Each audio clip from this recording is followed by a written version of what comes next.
नमस्कार दोस्तों, मैं भाविनी अपने चैनल में आप सभी का एक बार फिर से स्वागत करती हूँ। आशा करती हूँ आप सब स्वस्थ और सुरक्षित होंगे। धनतेरस का पर्व आने वाला है और आप सभी को धनतेरस की बहुत बहुत शुभकामनाएं और आने वाली दीपावली की बहुत बहुत शुभकामनाएं। इस वीडियो में मैं शेयर करूंगी धनतेरस के दिन भगवान धन्वंतरी और कुबेर भगवान जी की पूजा की संपूर्ण विधि की धनतेरस के दिन हम पूजा कैसे करते हैं। ये देखिए पूजा विधि मैं दिखा रही हूँ। एक पीले रंग का कपड़ा लिया है, पीले रंग के कपड़े पे हमने आचमनी करी और उसमें भगवान धन्वंतरी और कुबेर भगवान जी की मैंने फोटो रखी है। अगर आपके पास प्रतिमा है तो आप प्रतिमा भी रख सकते हैं। मैंने स्वस्तिक लगा दिया है, आप हाथ से भी बना सकते हैं। तो इस तरह से इसके बाद बहुत ही सरल तरह से मैं पूजा विधि बताऊंगी। सबसे पहले गंगा जल से आचमनी करेंगे। पूजा करने से पहले अपने आप को भी शुद्ध किया जाता है, तो और ये आप बात का ध्यान रखिएगा, गंगा जल से अपने आप को भी शुद्ध करें, जो भी सामान है उसको शुद्ध करें। उसके बाद हम अष्टदल कमल बनाएंगे और कलश स्थापना करेंगे। तो इस तरह से चावल का ढील कर लेते हैं और उसमें इस तरह से 8 पत्तियां बनाते हैं और इस तरह से मैंने कलश स्थापना की है। जल भरा है कलश में और जल के साथ कभी भी खाली जल नहीं रखा जाता है, तो उसमें रोरी, अक्षत, फूल, कुमकुम ये सारी चीज़ें रखी जाती हैं। और इसके बाद उसके ऊपर मैंने नारियल का गोला रख दिया है। तो नारियल शुभ होता है, आप चाहे तो जटा वाला नारियल भी रख सकते हैं।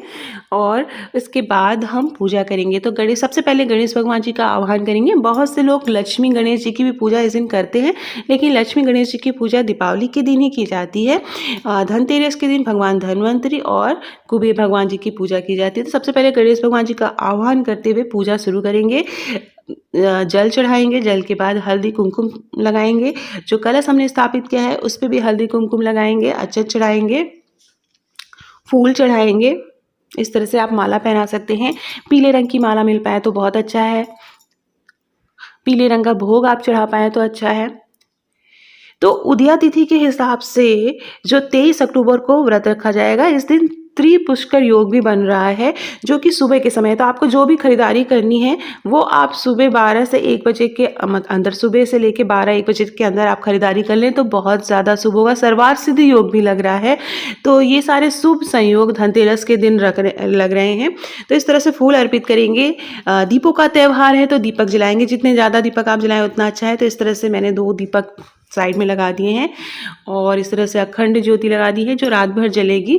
तो जब भी अखंड ज्योति लगाते हैं उसके नीचे आप चावल का आसन ज़रूर बनाएं और इस तरह से पूजा करेंगे। तो जो भी यहाँ पर धनतेरस के दिन जो है 13 दीपक जलाए जाते हैं। घर में जहाँ पे भी जगह रहती है वहाँ पर 13 दीपक जलाए जाते हैं और यम के दीपक जलाने का भी बहुत ज़्यादा महत्व होता है, वो मैं भी बताऊँगी। फल फूल चढ़ाएंगे इस तरह से, तो जो भी फल आसानी से उपलब्ध हो पाए। तो ये बहुत ही सरल तरीके से मैं पूजा विधि बता रही हूँ। इस तरह से फल फूल चढ़ाएंगे। तो मैं बता रही थी कि यम का दीपक जलाने का विशेष महत्व है। तो आटे का दीपक बनाए जाते हैं, चौमुखी दीपक बनाया जाता है और घर के दरवाजे, मेन गेट के दरवाजे के दाहिनी तरफ ये यम का दीपक जलाया जाता है। धनतेरस के दिन से लेके 5 दिनों तक यह दीपक जलाया जाता है। नीचे चावल या गेहूं का ढेर करके उसके ऊपर दीपक जलाते हैं अच्छी तरह से, ताकि रात भर दीपक जले। तो ये देखिए सारे जो भोग प्रसाद हमने चढ़ाए हैं उनको जो है भोग लगाएंगे। इस तरह से आचमनी करेंगे। ये देखिए इसमें कमल गट्टा है और कौड़ी है, तो इस तरह से, और धनिया है, गोमती चक्र है। ये 4 चीज़ें ज़रूर चढ़ाई जाती हैं पूजा में, दीपावली की पूजा में या धनतेरस की पूजा में। तो इसको हमें कुबेर भगवान जी को चढ़ाना है।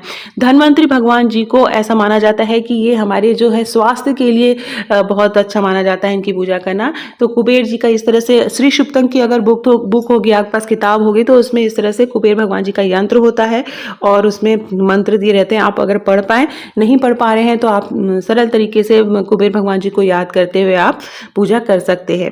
कुबेर भगवान जी जो है वो धन के प्रतीक माने जाते हैं और धन्वंतरी भगवान स्वास्थ्य और आपके जो भी स्वास्थ्य, शरीर में कोई रोग ना हो उसके लिए माने जाते हैं। तो धनतेरस के दिन जो है धन्वंतरी भगवान का जन्मदिवस भी बनाया जाता है। तो इस तरह से उनकी पूजा की जाती है। आरती करेंगे, भगवान धन्वंतरी की आरती करेंगे, कुबेर भगवान जी की आरती करेंगे। नेट पे आपको आसानी से मिल जाएगी। धन्वंतरी भगवान विष्णु का ही स्वरूप माने जाते हैं। तो इस तरह से सरल तरीके से हम पूजा करेंगे। यहाँ पे जो कौड़ी आपने और कमलगट्टा और गोमती चक्र चढ़ाया है और धनिया चढ़ाया है, उसकी एक पोटली बनाकर हमें अपने तिजोरी यहाँ या जहाँ पर लॉकर आप जहाँ पर आप पैसे रखते हैं वहाँ पे रख दें। तो ऐसा माना जाता है कि कभी भी धन की कमी नहीं होती है। ये जो नारियल आपने चढ़ाया है इसे भी आप अपनी तिजोरी में रख सकते हैं। आशा करती हूँ आपको मेरा वीडियो पसंद आया होगा। धन्यवाद।